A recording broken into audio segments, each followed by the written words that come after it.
couple of videos ago, I mentioned that my goal for 2025 is to grow my revenue from 2024 and to target to earn a margin of roughly between 5 to 7%. And the reaction I got from a lot of people was, am I crazy? That's so low. I'm better off just taking money and put into a money market fund or a bond. It will earn maybe similar rates. So if I was going to do 500k of revenue, which is what I did last year in 2024, at 5% return, you probably get like 25,000 to 30,000 net profit. You're better off just putting that 500,000 into a money market and with less work and perhaps earn a better return. Well, that's not exactly true. Okay, so for today's video, I'm going to try and debunk that statement and to try and explain to you guys my strategy.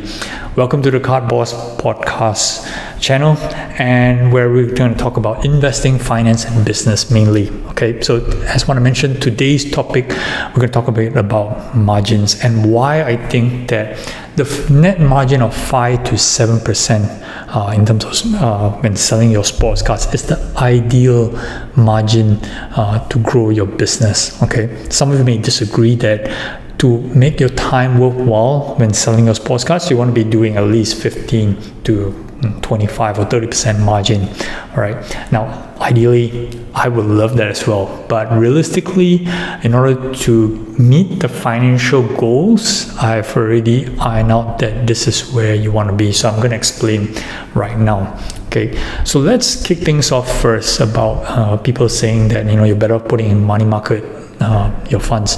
True. If you have $500,000, standby, and compared to if you're going to buy $500,000 worth of sports cards and sell it at 5% versus putting it into a fund and getting 5% of return from the fund, you're better off just putting in a fund, right? Very little hassle, not much work to do. The risk is maybe about the same, but that's if you had $500,000 starting on day one.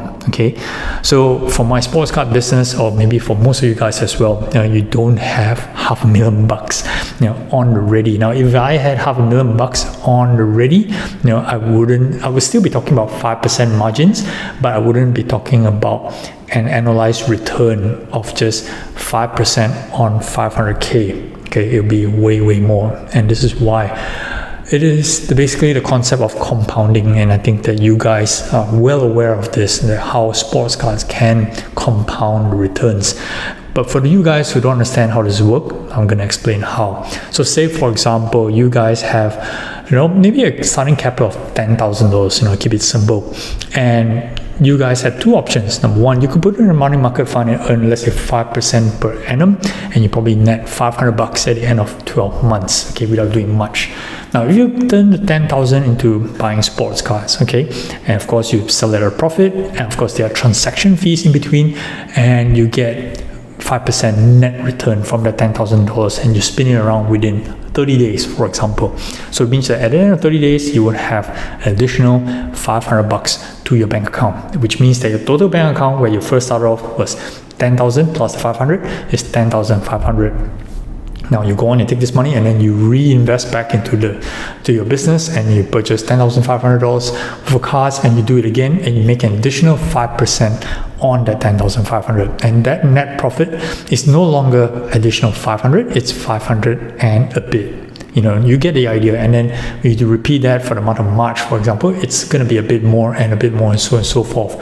By the time you get to the end of the year, okay, it's not going to be 5% on that number. It's going to be a higher number. It could be 7 or 8% or 9%, depending on what the actual math works out. But what I can tell you is the difference is because if you had 10,000 to begin with and you put in a money market fund, all you're going to earn is $500 at the end of the year, versus if you do a compounding with sports cards, you're going to earn at least 12 times more than $500, at least $6,000 of profit, maybe up to $8,000 depending on the compounding. Okay, and this is at 5%. So if you increase the percentage to 6 or 7 or 8, depending on how well you do, the numbers just grows exponentially.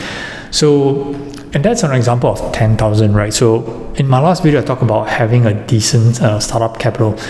of maybe roughly about 50,000 in order to do a decent sized business. And imagine if you increase the velocity of the compounding from once a month to once every 2 weeks. Okay, it is definitely possible, okay, depending on what you buy and sell. And again, the platform that you sell or the avenues that you sell could be different. You could be flipping at car shows, you could be selling on Finance Collect, weekly auctions, depending on it. But if you can increase the velocity, that's how you can increase the amount of times it compounds. So a couple of elements here. Number one is how much money you put in initially. That makes a difference, right? Whether is it 10,000 or 15,000. Okay. Second element is how many times you compound. Okay, it is realistic to set targets of 30 days. I think that's a realistic target to set. For me as an international seller, no doubt that it takes time for cars to move around, but if you have a system that keeps on moving, like every week you have cars coming in, every week you have cars going to auction, okay, you'll be cycling your cars really quickly. So it depends on you as well on how often or what kind of velocity you have that you're able to compound your returns. Okay, and the final thing is the margins. Okay, and that's the thing that I want to talk about in this video. A lot of people, they want to set the target price to earn maybe, let's say, a 30% return, because to them at 30% or maybe at 20% is worth my while. Okay, I used to have this thinking as well, whereby if I'm not going to make a 20% return on this car that I bought, it's definitely not worth my while buying in the first place. But one thing that you cannot control is actually the card price itself, the demand itself on those cards they actually own. You may have comps as reference, but not necessarily they will sell for that. Right? Even if you put it out on an open market or auction, it may sell for higher, it may sell for lower, or it may sell for exactly the same price.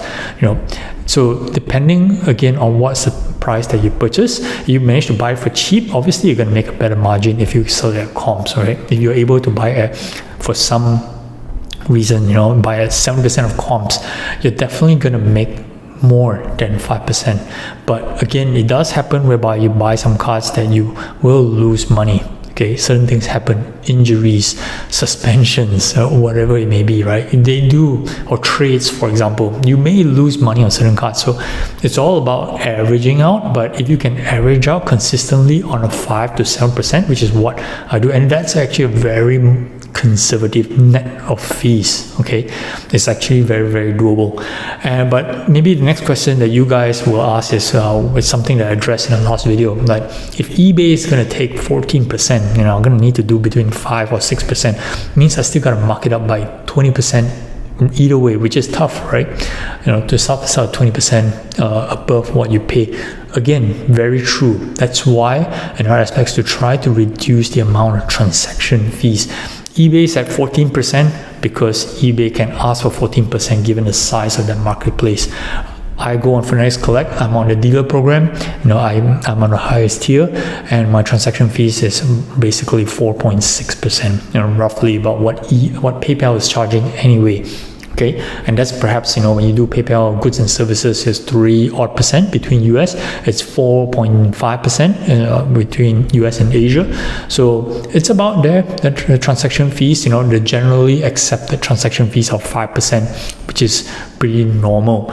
So to get a markup of, let's say, 10%, I think it's doable most of the time.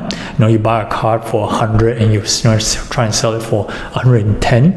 Take away transaction fees of maybe roughly about 5. It's to make $5. I think it's still pretty doable as compared to trying to mark it up to, let's say, 125 and then take away 14% in order to make the same amount of money. So again, when you're trying to make money or make substantial amount of money for this in this hobby or as a business, okay, you got to think of strategies of how you can roll the money quicker. It's the easiest thing to do is to buy something huge, like just a couple hours ago, the trade between Dallas and Lakers, Los Angeles was just announced, where Luka's moving to LA.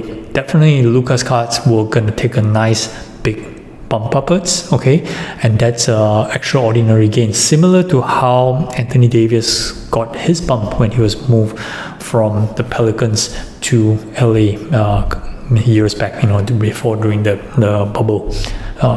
Before during the bubble, that's right. So these ones are extraordinary gains. It doesn't happen very often. It doesn't mean that every time Luca gets traded, the price will go up. It doesn't happen. But if you do hold those cards during that point in time, it's a windfall. Okay, but for normal circumstances, 5 to 7% compounding as frequent as possible is kind of like the best way to get ahead in this game and make the best amount of return. Alright, so that's it. Just addressing this particular point, which was a common question that people was asking. How do you survive with 5 to 7% margin? That's crazy. So kind of explaining to you guys. Hopefully you guys got something out of this one. Do follow, like, subscribe to my channel. We are going to talk more about finance and business around sports cards. Thanks for watching, guys. See you next one. Couples out.